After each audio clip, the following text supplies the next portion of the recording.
This feels like the first day of spring. It's a beautiful day, and I want to talk about focus phase theory in language learning. And I'm walking in the woods here. You probably can't hear it, but I can hear some birds. And the high school is having a football game, but I'm going to try not to trip as I talk. So I'm John Knable, and I've been learning languages for a very long time and developing language learning software and methodologies for about 18 years, actually longer than that. And I ran a language school in Mexico City. And what I want to talk about first with focus phase theory is that, well, first of all, some people think that we all learn in a different way. And, you know, some people think they're a visual learner or whatever. But in reality, there are certain ways in which we all learn the same way. And there are certain aspects in which we all learn a little bit differently. And another thing to consider is, how do we learn a language when we're a child, our first language, our mother tongue, and then how do we learn a language as an adult? And when we compare those two, there's also many ways in which we learn the same as children, and many ways in which we either have a strong tendency to learn in a different way, or actually have an opportunity to learn in a more efficient way as an adult, with the advantage of all of the things that we've learned and the way we've learned to process information growing into adults. So I'm going to put forth before you a few phases of language learning. So, and here's another thing where I don't think that you should just only do one thing at any given time. I think you should have a broad focus where you're learning through multiple means and methods at the same time. But when I say focus phase, what that means is you'll go through phases in which, in this phase, your focus should be on one particular thing more than others, or at least an order of priority of how you learn. So let's talk about the first phase. For the absolute beginners, this is one of the most painful phases, and one of the most, I guess, what's the word? Surprising phases is when you should be focusing on pronunciation. So, should you become a master of pronunciation in the language you're learning as the first step? Absolutely not. But what you should do, and this is painful because the reason why it's painful is because it feels like you're not really learning anything. If you focus on pronunciation, you feel like, you know, it's not really empowering you very much to access content more fluently or conversations with native speakers. But the reason why you should focus on it, and I say actually maybe just for the first 2 weeks, it should be your primary focus, or one of the primary focuses, is that you don't want to build bad habits with your pronunciation so that you're pronouncing words the wrong way. And then if you build those habits and you just perpetuate them over time, it's going to be really difficult to break those habits later on. And so you should take some time to figure out how are things supposed to sound, do some listening training, and that should be a pretty big focus in those first 2 weeks. Now, you can taper off. So different languages are going to be a different experience as well. So for me, when I learned Spanish, it's hard to think back that far actually, but it was definitely easier than learning Mandarin.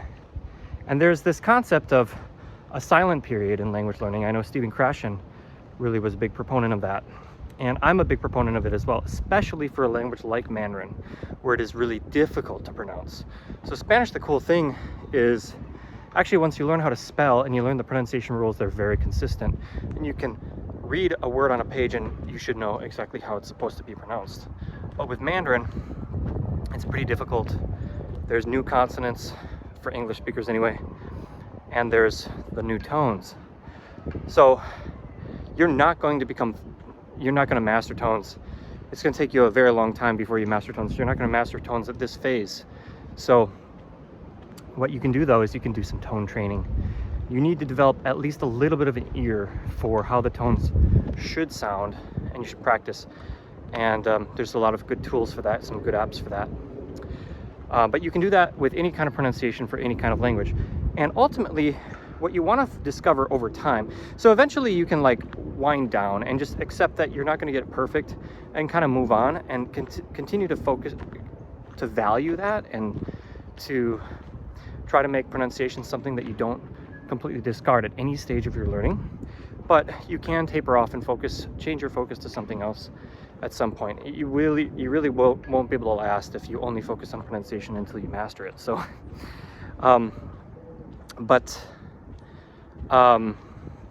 yeah, but so it's funny because I would actually propose that a silent period is okay, but even if you have a long silent period in the first months or even years of language learning, you should still do some pronunciation training at the very beginning, because you want to develop that ear. And then the other thing I wanted to say was, over time, you want to develop an idea of like, what is your voice in this language? Because it's a completely new language. And so, especially if you spend time listening to audios or other speakers, sometimes it'll be difficult for you to connect with not necessarily the language, but actually their actual voice.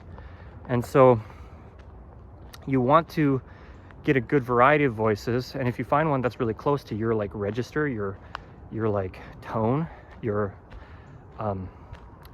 you know, your, what's the word, your decibel level or whatever, you know, then you want to focus a little bit more on that kind of voice. Okay, so that was a pretty long one. Let's go to the next one. The next phase of focus should be, I'd say, all around basics, but I'm going to highlight especially grammar.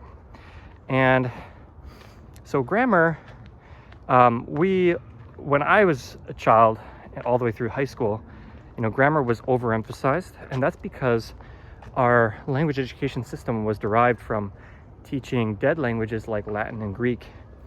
And so they really focused more on grammar than living aspects of a language, such as speaking.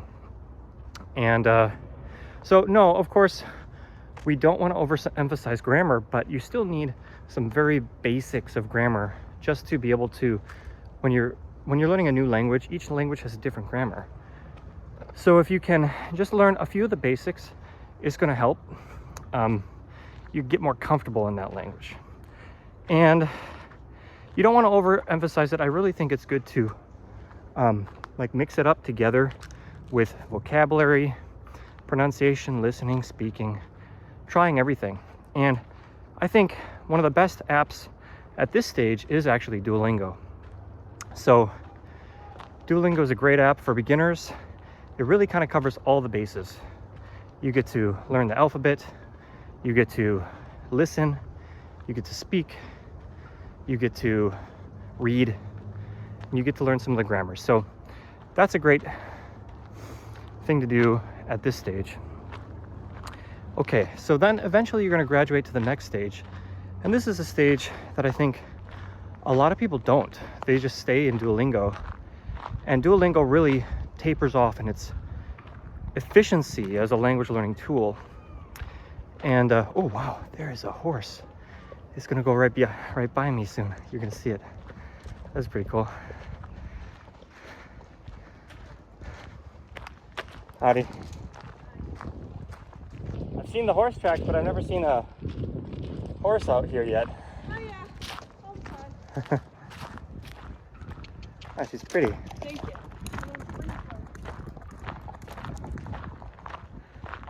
Oh, look at that. All right, so eventually want to graduate to phase 3, which is a focus on vocabulary acquisition.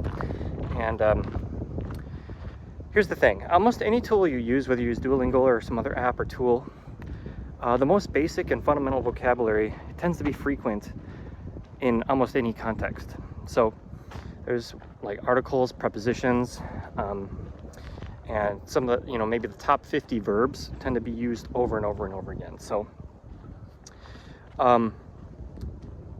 that's why it kind of almost doesn't matter what tool you use in the second phase. But eventually you're going to need to get more focused in how to learn vocabulary more efficiently. And there's literally just thousands of words you need to learn, and there's thousands of words that are going to try to distract you because they're really not frequent enough for you to be learning yet at this stage.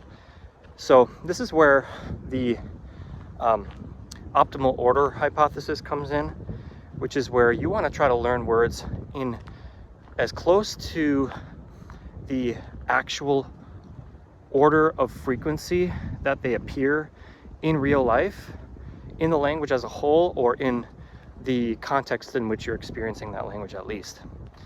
And so how do you do that? Well, I think for a while, until you get to like maybe upper beginner, you can get away with just kind of transitioning to content where you don't have to think too much about exactly what vocabulary you're learning, as long as you're focusing on content that is beginner content, such as children's shows and books.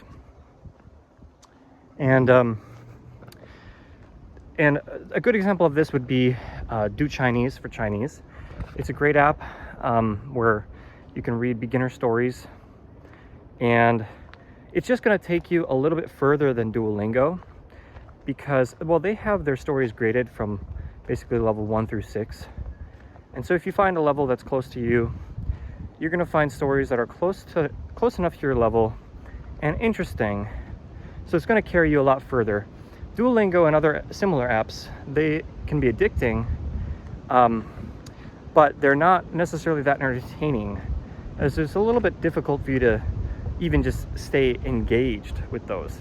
You eventually want to graduate to real content so that you can actually feel like you're engaging with the real language. And at this stage, it's also okay to use graded readers and other kind of like adapted content or synthetic content. But anyway, so Do Chinese is pretty good, but eventually you want to transition to kind of like phase 3B, which is where you do some vocabulary tracking. And there's not that many tools out there for this, but there are more and more every day. There's even an app called Vocab Tracker. Language Reactor has this now as well. It's where you can track, and then some Link is a very popular one, and a free and open source one would be called Loot, which is based on learning with texts. So with all these tools, what you can do is you can find your own texts, or in the case of Language Reactor, watch movies and shows, and you have vocabulary tracking. So basically you can mark words as known or as unknown or as learning, and then every time you encounter that word in another page or another book, it remembers, and maybe it shows in a different color based on the knowledge status. And so this really helps you to focus your attention on words you've seen before, instead of just trying to always learn the brand new word. But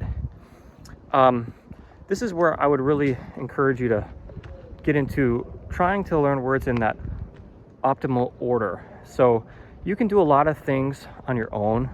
There's not that many tools that are doing this, but you can make your own list find a corpus online, get the words sorted by their frequency, and then you can combine that with the vocabulary tracking tool that you're using, and then you can try to determine whether this is a word you should even focus on learning or not.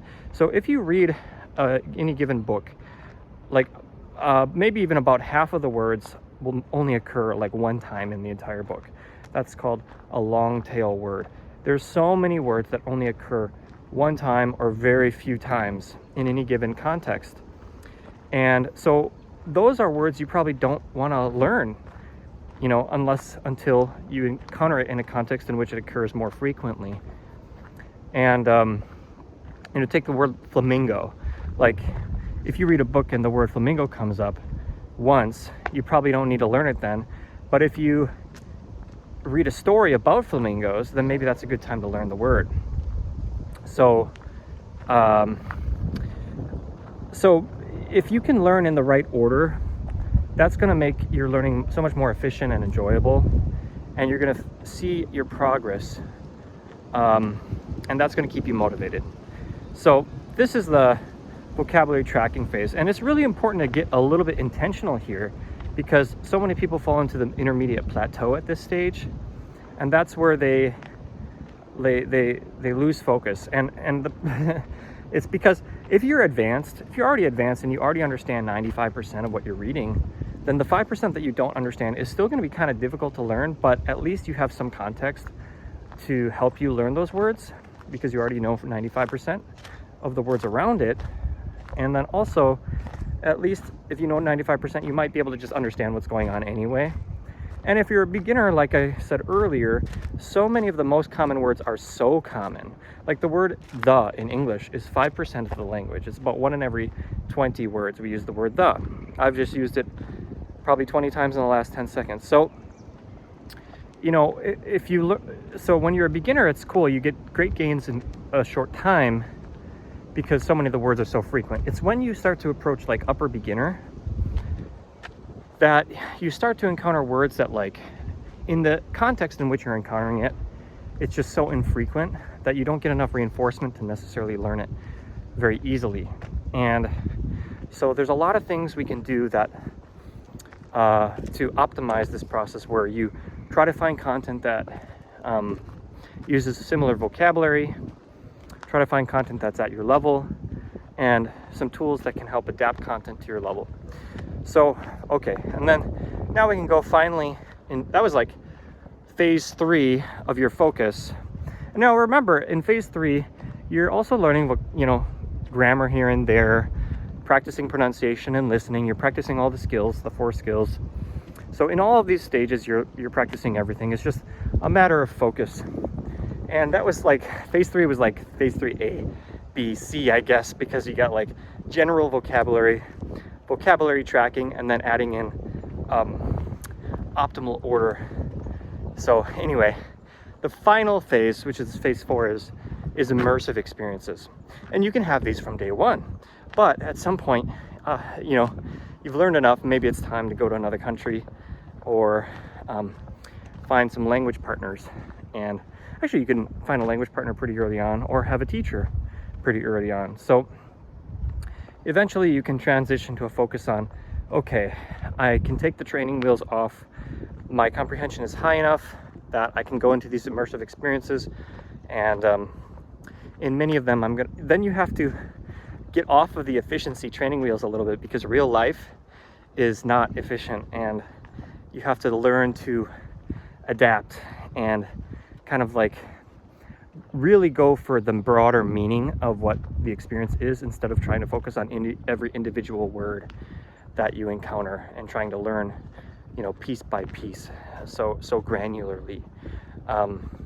So those are the 4 major phases that I would posit to you that you might want to consider focusing on in your language learning experience. Now, for each individual, it might be slightly different. For each language, it might be slightly different. But at least for me, learning Spanish and Mandarin, and my understanding of the other languages I've studied, I think this is a pretty good starting point.